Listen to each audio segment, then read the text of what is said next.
เมียหาเมียมันตัวมันต่ำโอ้อยู่ต่อมาปากฏว่ามีลูกคนเป็นปัจจัยเชื้อป่อมันทำเมาะต่ำเต้าเดียวกับตึกป่อมันนะอยู่ไปมันเข้าอันใดเป็นลูกเป็นป่อบ่เขาหูจักละเตี้ยก็ห้องจะเอามาใจน้อยๆเหลียวมานวดว่องเลยว่าจังใดก็จังว่าน้อยไปห้องผัวไปไอ้น้อยเมื่อคืนนอนด้วยกันนะลูกมันก็นอนเพิกหนึ่งพ่อมันก็นอนเพิกหนึ่งด้วยกันวันกูเตื้อนี่ก่อนจะเอานอนด้วยกันเนี่ยเอาลูกไปเยี่ยวให้ก่อนวันนั้นเสียลืมไปเปียแขนเอาอุ้มไปเยี่ยวเอานั่งหูจ้องนั่งหลังตีนนั่งหูจ้องแล้วก่อนเพิ่มมาใจมีอันห้องน้ำยังบ่เดียวนั่งหูจ้องเขซี่ว่าเหมือนปลาไก่อย่างใดก็บ่เยี่ยวซี่อย่างใดก็ไม่เยี่ยวโอ้ไอ้นี้อย่างใดบ้าถึงวันอย่างเยี่ยววันนี้ยังไม่เยี่ยวเอามือเขาสามไปสามมาสามกับไฟปัดกับไฟสองพอเป็นไปใจลูกสกรรมสัตว์ดงมาขี้ไปเยี่ยวยังบ้าหนีไปนอนให้แซบเพื่อปล่อยละกันคนเดียวคนเท่าถูกได้ก่อนการมาคนเดียวต้องก้มการโดยจมโดยเอาหับไปนำเอาหับมาว่าเนี่ยคนต่ำไม่เป็นตำเมียมันน่ะไปซื้อเสียแสงต่างขวางมันให้นุ่งอันใดเป็นลูกเป็นผัวผู้โอ้อันเนี้ยจำคนว่าพบคนแบบพอหน้าซื้อภาพแบบพอสีอันอย่างบอกว่าไปเป็นอย่างไรบอกว่าเอาไปเลยหันเป็นคนก็เอามาเป็นผัวหันเป็นคนก็มาเป็นเมียมันเติบกำกึดอยู่บ่ได้หาสาระหาประโยชน์บ่ได้อายุมาผ่อนยืนมีจบมีลาภให้มากล้าขึ้นมันกันกูคนสัพปีติโยวิวัจจันตุสัพพะโรโควินัสสตุมาเตภวะตนตะราโยสุขีติคายุโกภวะอภิวาธนะสีริชนิจังมุทาปจายิโนจัตตาโลธรรมาวัฏันติอายุวันโนสุขังพลัง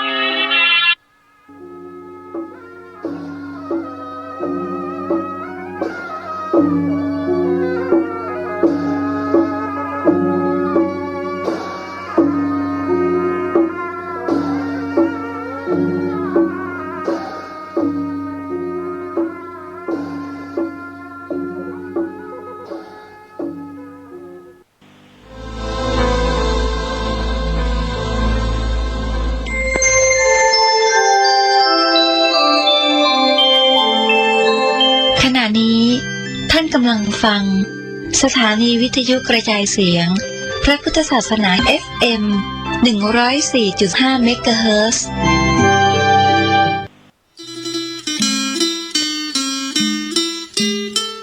ข่าวสารเพื่อการประชาสัมพันธ์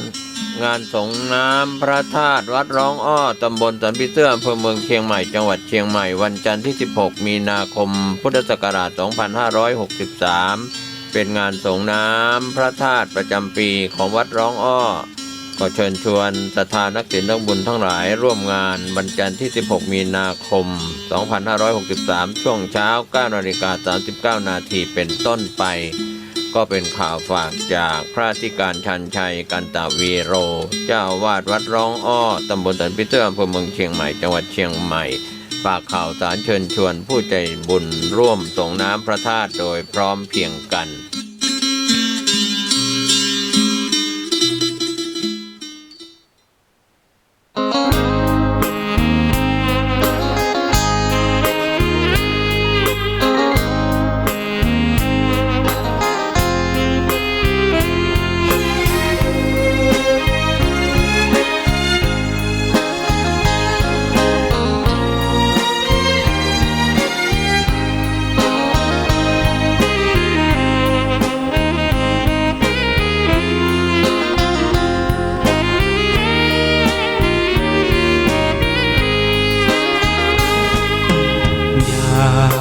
เชื่อตามที่ฟังมาช่างอุราไว้บ้างเถิดน้อง อย่าเชื่อตามที่ทำสืบต่อในสิ่งนั้นหนอ